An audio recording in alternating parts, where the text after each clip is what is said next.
It's time to take your lunch break with the Dubin Group. Join us as we discuss the hottest topics in the Delaware Valley for employers and employees. Brought to you live by the Dubin Group, moving the Delaware Valley forward one job at a time. Find them at thedubingroup.com. Now let's get down to business. Here's your host, CEO and employment expert, Kenny Dubin. Thank you, everyone, for joining us today. I would not say I'm an employment expert. I've just been doing it for a long time. Welcome, everyone, to another edition of Lunch Break with the Dubin Group. We're excited today. We have a couple guests. We have Trish Wellenbach from the Green Tree School Services, and we have Janice Jacobs, Ph.D. out of Immaculata University. Let's get started right away. We have right now Patricia Wellenbach on the phone. Patricia, how are you today? Hello? Hello? Patricia? Hello? Hello? Can you hear me? I can. This is Trish Wellenbach. How are you? I'm good, thanks. How are you? Well, there's no snow in the forecast, so I'm doing great. I agree. I can actually feel spring in the air. You know what? I did 2 weekends ago when it was 50 degrees. I went for a run, and my knees felt it for a week. But I understand we're going to be at another 50-degree day on Saturday, and maybe next week we'll see the 50s again. That would be great. The flower show's in town, so that always inspires the crocuses to come back. Yeah. My lawn looks disgusting. I got to pull the limbs off it from the last couple storms, so I can't even think about flowers right now. I hear you. So, Tricia, you are the CEO of the Green Tree School and Services, located, I think, is it Mount Airy, Chestnut Hill? Where are you? In Germantown. 1196 East Washington Lane. Kind of the mile markers are on Washington Lane between Chew and Stenton. All right. Why don't you tell everyone, what is the Green Tree School and Services? We're an organization around since the late 1950s that works with children ages 5 to 21 who are diagnosed either on the autism spectrum or who have severe emotional disturbance. We have 3 divisions. We have an approved private school where kids come here on a daily basis. It's non-residential. And get a comprehensive education and therapeutic support program right here on campus. We also have a very robust behavioral health division where we place therapeutic support service staff directly in district school classrooms to work one-on-one with kids primarily on the autism spectrum, although also with some kids that have emotional disturbance. We also do work in families' homes in helping them to kind of manage and navigate the challenge of having either an autistic child or an emotionally disturbed child. And we also have an outpatient clinic that does psychiatric evaluation, therapy, as well as medication management. Now, Tricia, are these kids ever mainstreamed, or do they stay in an autistic and learning curriculum that would address their needs throughout their scholastic career? Our kids can be mainstreamed and also may occasionally come back into us. Most of our kids in our autism program here on site are with us for their entire educational experience, and that can be up to age 21. Occasionally a kid makes a lot of progress and can get back into a more traditional mainstream classroom. On the emotional disturbance diagnosis, frequently we are able to work and make enough progress with kids that we can get them back in a classroom. We just sent 2 kids back to high school. They're juniors, and they really want to go to their junior prom, and they've made a tremendous amount of progress, and they were actually really ready to go back to a traditional classroom, and they did. We're going to continue to provide some support for them. So, and then the work that we do in school districts, we're in 12 school districts in the region. Those kids are all mainstreamed in district classrooms. That's great, especially the kids going to their junior prom. They must be excited. I guess that's a goal for them. It's a big goal for them. I don't even talk to my junior prom date. That was 1843, I think I was at my prom. The horse and buggy took me there. It was an exciting time. That was a good year, 1843. It was. It was nice. It was nice. They didn't perfect the wheel yet on the wagon, but it was still a little bumpy, but it was a nice ride. So let's talk a little bit about Green Tree. Right there on East Washington Lane in Philadelphia. So you say you coordinated are in 12 districts. So you go into the districts. Is it to help in the buildings, in the schools themselves, and help with the kids that have the learning disabilities and the autism, or is it do they come to you and are in your classrooms? Well, it actually is both. So we do have 90 kids who come here every day for class and life skill and vocational training. But we also have over 200 kids in district that we work with, and that is one-on-one in classrooms, and we are contracted out by the school district to come in and do that one-on-one work to allow a child to stay in a classroom. We also do, we obviously are working with the teachers and the counselors that are in those schools to really help a kid stay in district if we can. That's our ultimate goal, to have the right kid in the right learning and social environment to best cultivate them and invest in them and grow them to be productive and to feel that they have great value and a chance to do something important in their lives. Now, when was Green Tree formed? 1957. So if you think back to that, I don't even think anybody even knew what the word autism meant. We took in some pretty seriously challenged kids, again, all in non-residential. They came to us just for instruction and to spend the day in a learning environment that was better suited to their needs. And clearly over the many decades, we've learned a lot about how to work more effectively with kids on the spectrum as well as with kids who are emotionally disturbed. And so we've gotten better at it. We're not where we want to be, but we continue to refine how we approach kids and work with them.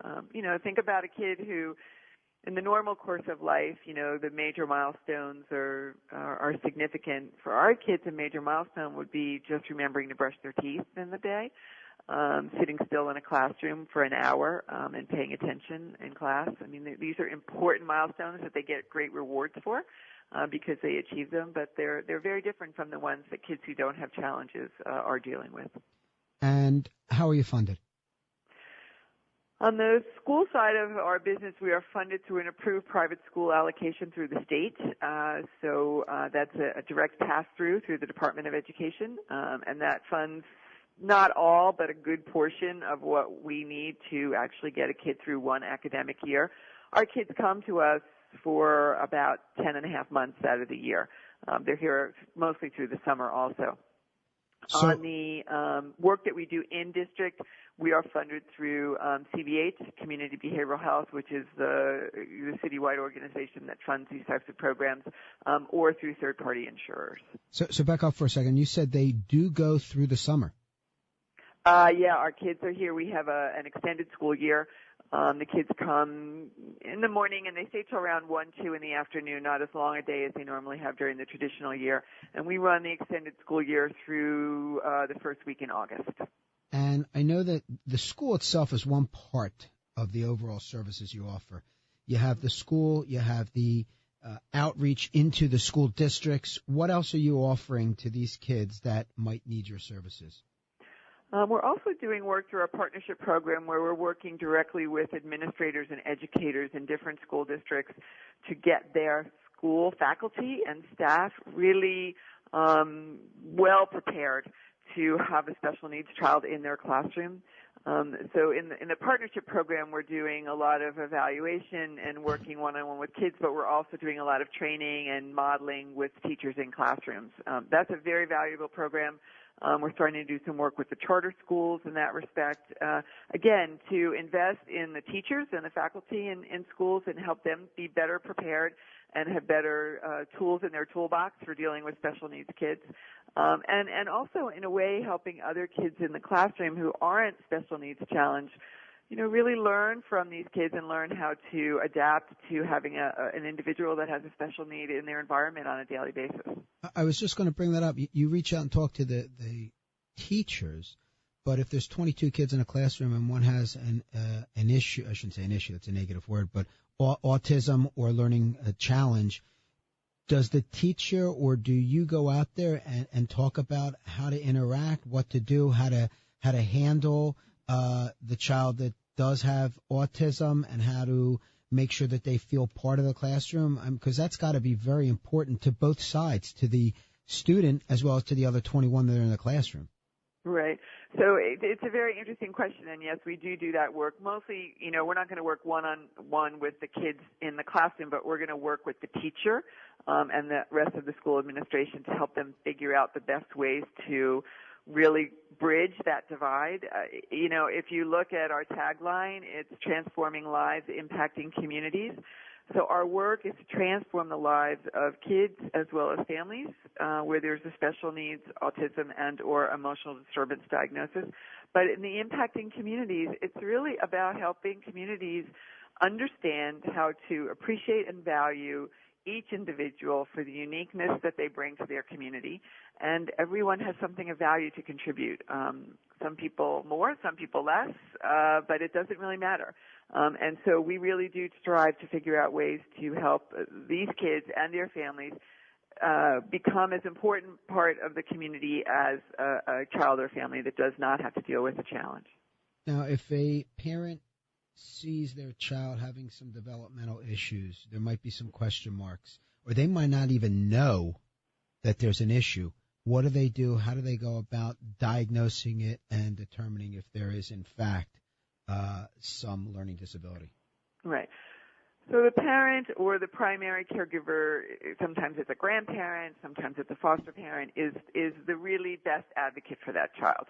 And for a child who's not yet in school, maybe preschool, and you are concerned, I would really urge people to try to work through their pediatrician and or primary care provider, maybe a nurse practitioner in a health center, or whomever you're working with. You know your kids.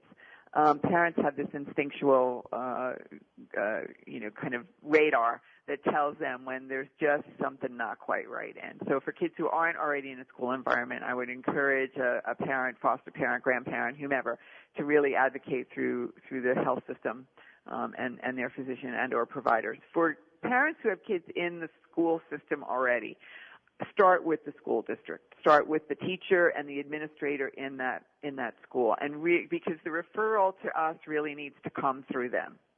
And sometimes it's hard to get their attention, and I very much appreciate that. And if you are struggling with that, you can certainly come in and talk to us, but we're going to just give you some skills and some language that you can take back to your district so that you can be a better advocate for your child. And, Tricia, is there a test that comes back and says, hey, he's autistic, like you have blood work done, and it's just an example, and it says, yeah, hey, you have high sugar, you're a diabetic. I mean, is it that concrete, or is it you back in and you say, all right, we tested a bunch of things, we see that there's an issue, it could be, or it's trending towards autism? Right. It is more of a comprehensive array of an analysis or an evaluation. We do them here. We do very comprehensive evaluations for kids and really very finely tune what we believe the challenges are, what the treatment plan should be, what the education plan should be, if there should be medication management. So we look at all of that. It would be wonderful if we could just do a blood test or a hearing test or wave a magic wand and say, okay, this is what it is. But it is a much more nuanced analysis that requires a really experienced professional to conduct that evaluation and then walk a family through it. It's scary stuff. I believe that the hardest part is the not knowing part. As tough as it is to hear what the diagnosis is and what the recommendation is for how you actually work through this issue, the not knowing is what really tears families apart in the very beginning. Once they do know, and you find out that there is a developmental concern with your child, and they want to go over to Green Tree, how do they go about it? And I assume, I don't want to say competition, but I'm sure there's many different programs and schools that offer similar, not identical, but similar type services. So how do they go about and say, all right, this is best for me?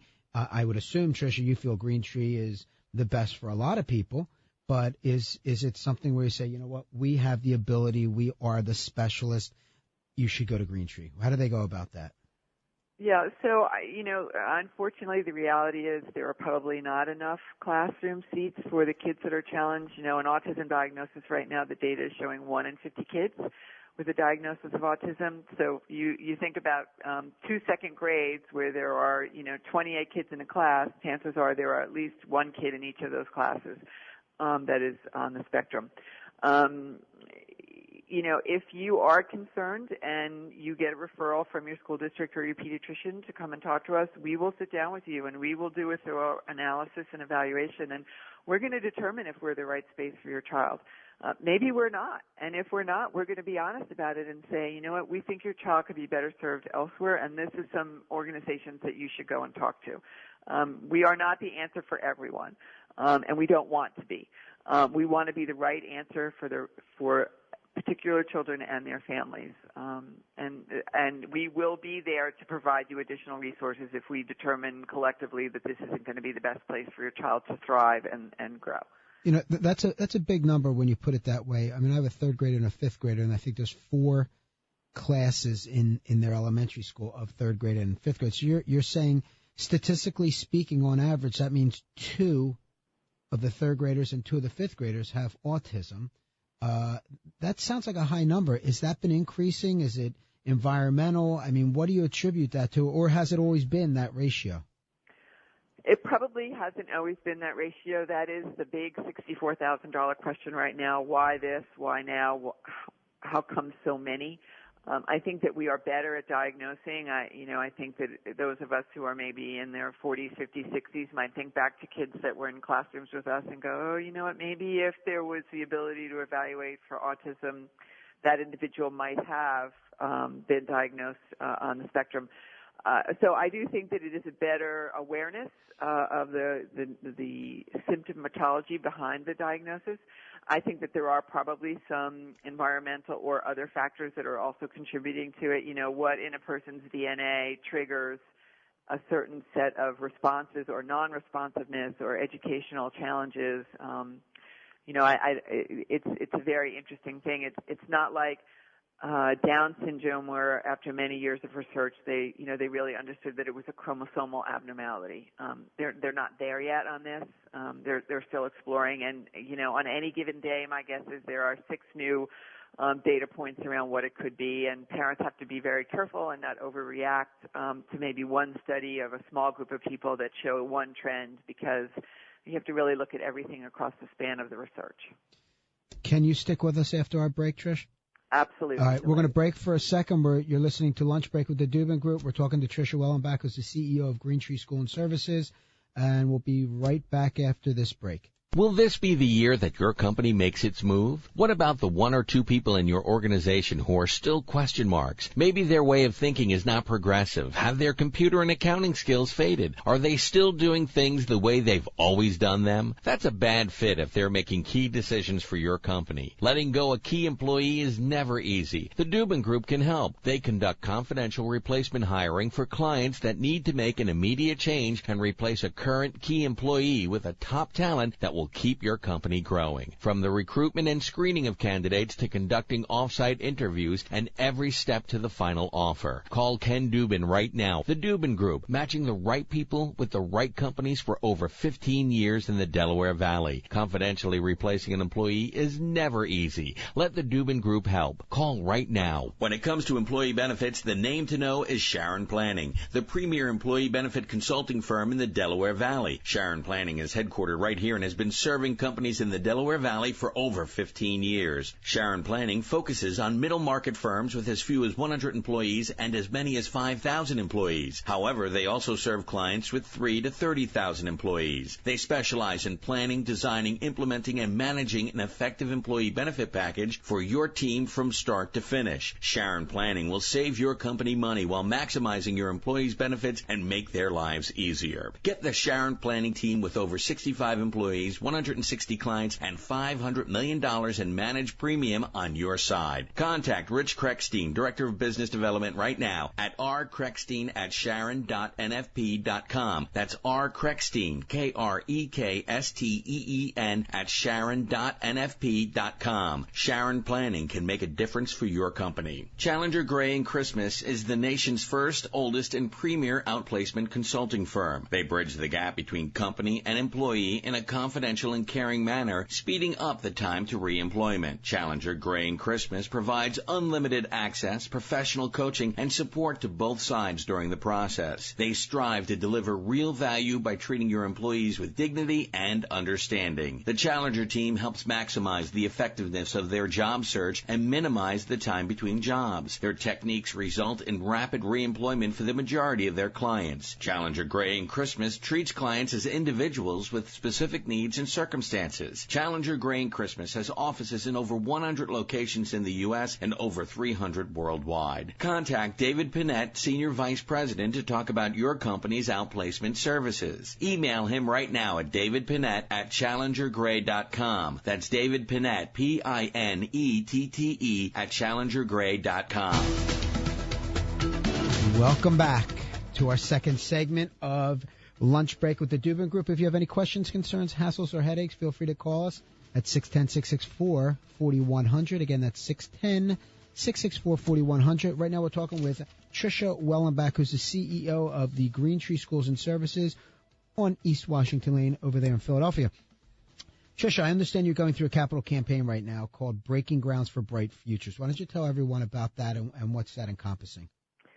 We had been located in 4 disparate buildings in a very wonderful historic section of Germantown, and actually what many years ago had people's homes. So think about trying to educate special needs kids in what was used to be someone's kitchen or bedroom or whatever. I mean, it was pretty interesting that they were able to do the work that they could do. We had really grown to a point where we needed to be in a new set of buildings, and a couple of years ago the board made a commitment to find a location and build a brand new building. We did open a brand new 60,000 square foot state-of-the-art building in November of this year, and with that brought all of our staff and our divisions under one roof. So we had been working out of 4 different buildings running our upper school, lower school, our autism program, as well as our behavioral health program and our administration program and our administrative services out of 5 different locations, some of which were a mile and a half away. So you can imagine what the experience has been to have all 200-plus employees under one roof, and the ability to have economies of scale and learn from each other and collaborate has been extraordinary, even in just a short few months that we have been here. Obviously, to build a building of this size and with the equipment and the investment in technology required a pretty significant financial investment. And so we are continuing to raise money to offset those costs. The board and myself made a significant commitment that we moved into this building with all brand new state-of-the-art everything. Every piece of furniture, every computer, all the software, everything was current and forward-looking. So we could really not just be delivering the best practices, but the next practices in how you work with kids that have these types of challenges. I'm thinking you're going to save on stationery. You only need one return address now, one return envelope. Not only that, I mean, we had 3 separate servers and a couple of different phone numbers. I mean, the economies of scale are pretty amazing. So that in and of itself was a gift. And at the same time or close to it, did you change your name? We did. So we really saw the move to the new building as a catalyst for us to take a step back, look at who we were as an organization. We had always been called Green Tree School. Well, we are not just a school. We have, as I said earlier, a very comprehensive behavioral health program that happens outside of our footprint. We have a very accomplished and robust outpatient clinic that does tremendous work with kids and families. And so we really worked with the management team and the board to redefine ourselves. We did not want to lose our connection to the Green Tree name and the fact that we had been founded as a school, so we just added the "and" services, and it's given us an opportunity for a new conversation with many, many people, potential collaborators and partners on a host of initiatives and research and new programs. So that's been a terrific opportunity for us. Now, I know you serve over 200 people, correct? 200 students, over kids. 200 kids on an annual basis. And how many are in the building, your new building? Daily in classrooms from 8 in the morning until around 4 in the afternoon, we have 90 kids. We have kids coming in and out as well as their families on a daily basis for evaluation, medication management, psychiatric evaluation. So probably on a daily basis we could have another 15 or 20 kids and families through different programs here. We also have a really wonderful arts and creative movement program here. We have our own art studio that has a kiln. We have a movement studio, a music studio. These are all therapeutic modalities that really enhance learning and also really bolster social skills and the ability to concentrate and give kids who need an outlet the outlet they need and deserve. Just curious, are the kids separated by age group, by their ability to learn, by their level of knowledge? How do you determine? I mean, 2 sixth graders, one severely autistic, one not. Are they put in the same classroom, or is it, again, based upon your experience? Is it based upon their ability to adapt and to their behavioral issues? It's a mix of both. You know, we have some regulatory constraints on what the age span could be in a room. And in this population, sometimes a 9-year-old and an 11-year-old are learning at the same pace. But obviously, you know, as you get further apart in age, there are developmental and other issues that we have to take into account. So usually kids are is a 2 to 3 year spread of kids in a classroom. Classes are small, as you can imagine. Sure. Some classes as small as 4, some as big as 7, but certainly no more than that. And the emotional disturbed program that we have, our kids are either in the lower school or the upper school. And again, it's where are they learning-wise, you know, what grade level are they learning at, but then also being mindful of, you know, kind of developmental issues. So we're very particular about placement of kids. All of our kids in the autism program learn out of one wing. We have a lower school wing, we have an upper school wing, and then we have a wing for innovation and research and training. And we do a lot of interesting work in that wing of the building. I understand you are hiring. We are hiring. Why don't you let everyone know what you're looking for and how they could get in touch with Green Tree Partnerships if they are interested in pursuing a career within your establishment? We are looking for master's prepared behavioral specialists, social workers to work in our behavioral health program. We are also looking for therapeutic support staff. I am looking for a new director of special education, so we'd be delighted to speak to someone about that. If you go to our website, www.gts-s.org, and there's a jobs page there, or you could give us a call at 215-866-0200 and ask to speak to the HR department. We are actively recruiting very competitive salaries, very competitive benefits packages, and right now, through the 15th of April, we have a signing bonus for anyone that we successfully hire and stays with us longer than 120 days. So we'd be delighted to talk to some folks. And what happens if someone wanted to kindly give you some money to support your program? How would they go about doing that? Oh, they should call me anytime, day or night. I will always take that phone call. And again, you can call the main number, 215-866-0200, and ask to be connected directly to me, Trish Wellenbach, and I will take any call from any donor, whether it's $1 or $100,000. Every gift is important and will be put to terrific use as we work with these kids. Self-promotion time. I'm reading your background, your biography a little. You have a very interesting background, a little nursing. You were on the wrong coast, being the West Coast. Now you're back on the East Coast. You were UCLA, what have you. Let's talk a little bit about you and how you got involved with Green Tree, because I know you have a very storied past and a wealth of knowledge in many different areas. How did you get involved? I was recruited about 1.5 years ago, and it was the right job at the right time for me. I do believe that the work that I've done throughout my career in the past few decades has really prepared me for this role here. I did start out in traditional healthcare as a nurse, then moved into management in the nonprofit space, did a lot of work in the oncology nonprofit world, and ran a local affiliate of an international oncology nonprofit. Then I went into private sector work for a while, worked directly for a CEO doing strategy work for him, and then had a very wonderful string of years doing consulting work in nonprofits, did work for everyone from small organizations that had budgets of $300,000 to big organizations like the Philadelphia Orchestra during their bankruptcy and the Pew Charitable Trust. So I had tremendous experience, learned a lot from really interesting people. My passion has always been around healthcare and education, and this was an opportunity for me to combine the both and to lead an extraordinary organization through what I see as a tremendous change moment for us. And it's a very exciting time to be working at Green Tree School and Services. We have a terrific team here, and our goal is to be a provider of choice as well as an employer of choice, and that is what's keeping us focused every day. I want to thank Trish Wellenbach, who's the CEO of Green Tree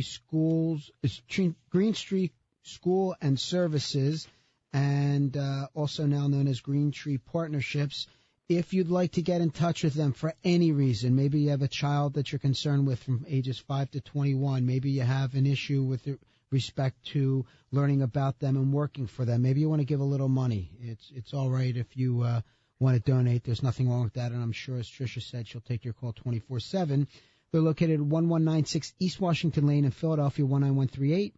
Their main number is 215-866-0200, and of course, if you want to check them out on the web, it's www.gts-s.org. Did I leave anything out, Tricia? You got it all right. Thank you very much for your time today. I appreciate it. Thank you for your time, and we'll be back after this